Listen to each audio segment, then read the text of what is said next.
Hi guys, today I have a game for you in my Tier 6 US tech tree ship to New Mexico. Now, I did have to go and get the screenshots for my captain build and my modules, and it's when I noticed that instead of having greater turret traverse, I have artillery plotting room, i.e., I have more range. This is probably because I very rarely play this ship.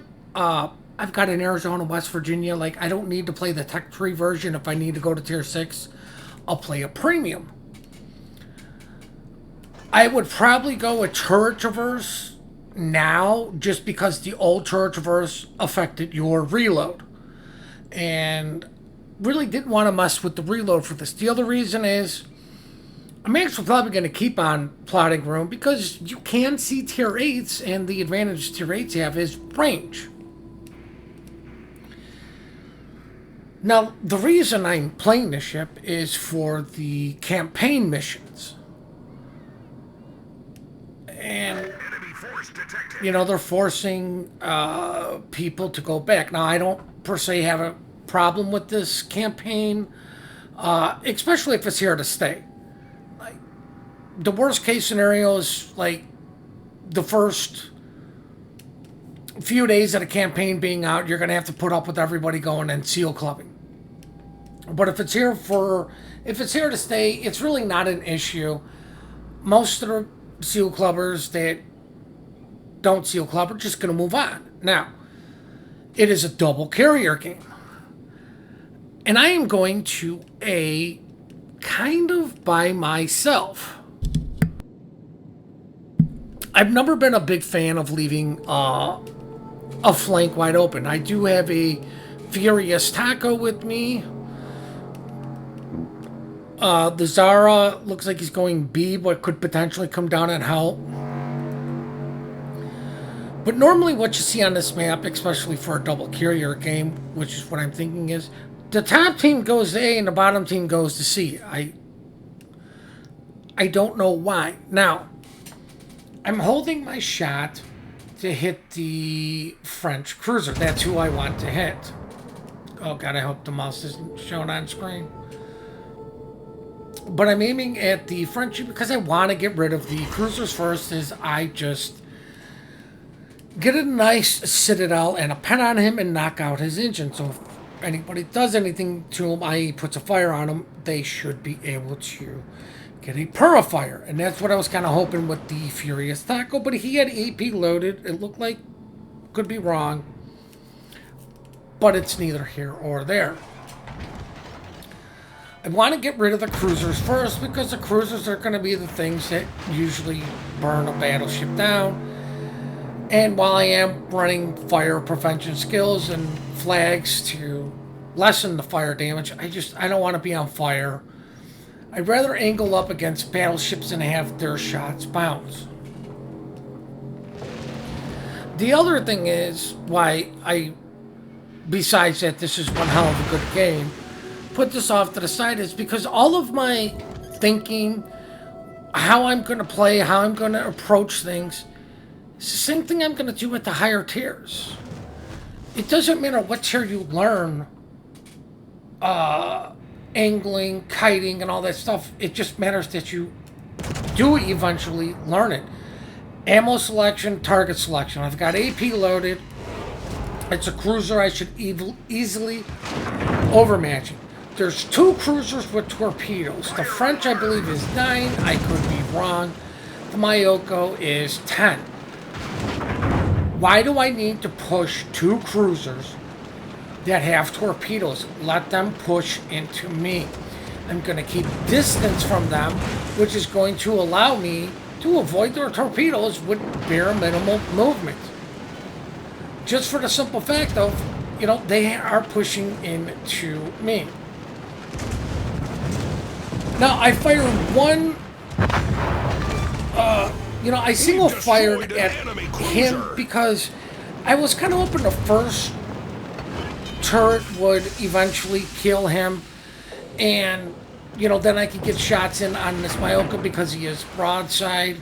The other thing you know, if you guys got one fire, just let it burn. Like, Torpedoes astern! damage control party and health management can be learned and taught at any tier. I'm kiting away from two ships. There's really no advantage or disadvantage on this side, except for, now we have an advantage as far as a cruiser, but one of them is an emerald. So, i.e., the fires that you normally get from cruisers is sort of mitigated per se. But, there's two battleships. Our Congo is probably not in the bestest of spots to help out, but, I don't even know if its guns are looking this way. There's two battleships now pushing down the middle, and because I do have this range, I can reach out and touch them. I do believe without it, it's 16 point something. Like, you get like an extra 2 point something kilometers for having artillery plotting room, which really does allow me to deal with the threat that is on B. I might as well turn back in, but I'm constantly like, okay, where did the Mayoko go? I need to pay attention to where this guy is, because if played correctly, that guy can stealth torp. There's no reason for me to approach the island where he was last seen. They're not getting the cap, so he's not on the cap. He's somewhere behind that island doing something. So if I approach from distance upwards, I can easily still turn out to avoid his torpedoes. Now, I'm getting a little target fixation on these guys, and here's the Mayoko that shows up. Now, I would like to get all my guns to bear, but I'm paying attention to my mini-map. There's two battleships that, for the most part, have done minimal damage to me until now. Well, most of my damage has actually come from the cruisers. As I get 3 citadels on that guy, boom, gone, dead. Oh, look, Mayoko torpedoes. Who's surprised? That's why I stayed away from the island. I see the New Mexico sitting in mid, along with the last known at the DD coming this way as somebody pings the minimap. We got to discourage these guys from pushing down into spotting our Ranger. And I'm worried about that DD is going to go spot our, not Ranger, our German one, one of our two carriers. Sorry, Sniffles, I had to cut the grass. But if I can deal with this New Mexico, who would be in range even if I didn't have artillery plotting room, it's the Devonshire that I do believe would be out now in, like, right at the cuspus of my range. But get some shots in on this guy, and look, a Mahan. How did I know the Mahan was there? Besides that it got spotted. He started capping. I don't know the Mahan's torp range off the top of my head. Play it as in you're in his torp range. I don't know if he sent torps. Haven't seen torps. But the simple act of just turning in and then returning out can easily be the thing that causes you to avoid torpedoes. I do have a cruiser that was in front of me. So I don't think his torps are coming per se, but I'm still playing it as his torps can be in the water. I'm kiting away. I'm using island to mitigate any sort of angle he could have for his torpedoes. Devonshire has torpedoes, no reason to push into him. Doing an awful lot of kiting in a battleship. While I may turn around to go be aggressive again, when I get into a situation, I turn and I start kiting. As I get my second Dev strike in the game. The Mahan's dead. The threat at B is dead. There's two battleships. This ship doesn't do anything fast, so, it's going to take me a minute to turn around and re-engage. But the other thing going through my mind that you have to remember, if you are dead, you have zero impact on the game. Just being alive is a threat. Doesn't matter if you have 1 HP or not, you can still do something with that HP. Just staying alive is a threat, especially a DD. Even a carrier with 1 HP can survive forever. Well, I mean, if he's spotted, like he's got serious issues. But what I'm saying is, if somebody whacks him good and then he ends up killing that guy, low health ships can haunt teams. The threat of them being alive is huge. I'm stuck dealing with 2 battleships myself. Now, luckily for me, the Emerald detonated that guy. The lead. So that really mitigates, or it just completely neglects me having to angle up and fight 2 ships. I'm only fighting 1. Now, I'm not going to fault the guy for not running that flag. Save your flags for your higher tiers when things are expensive. Our team is furiously chasing down the last enemy carrier. I even popped my spotter plane to get shots in on this guy, because you know what? The sooner that guy dies, the sooner my team gets back in a fight and actually shoot ships that kind of manner and could potentially do a lot of damage to people. While this guy will be annoying and maybe kill 1 or 2, the Congo can kill all 3 of those ships way faster than this carrier could kill those 3 ships over there. There's just too much time involved in him recycling planes, even with multiple strikes, compared to the reload of the battleship. So my line of thinking is, the sooner this guy dies, the sooner my team is forced to get into the fight. That's when I noticed I got a tracker. But the entire time, I'm pushing towards the Congo. Now, you may be saying, well, you could have easily kept A. Absolutely, I could have easily kept A.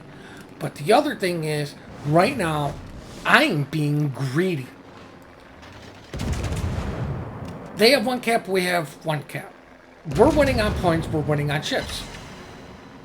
They just lost their 2nd carrier.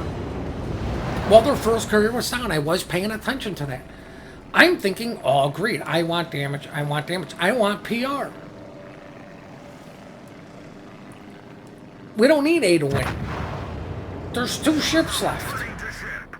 Even at the point of when I was going, like, okay, even if something catastrophic happens, I'm still close enough to where I could just go into A, cap A while kiting that guy away. Iron Duke is full health. Like, I'm not too worried. I'm worried more about, where the cruiser's at. Our Ranger's dead. There's a New Mexico right there. The only question is, what's the health of the New Mex going to be, after he kills the Ranger? Because there's no way this Ranger really should survive this fight, unless the New Mex is extremely low. As I get Confederate, high caliber. But even, like, I know you guys have seen a lot of my high tier videos. My line of thinking doesn't change for the tier, and it shouldn't change for what tier ship you guys are playing. You need to be thinking, who's the biggest threat? What's the right ammo choice? There was no real need for HE, for me to load HE in this, because most battleships at this tier don't sit bow in.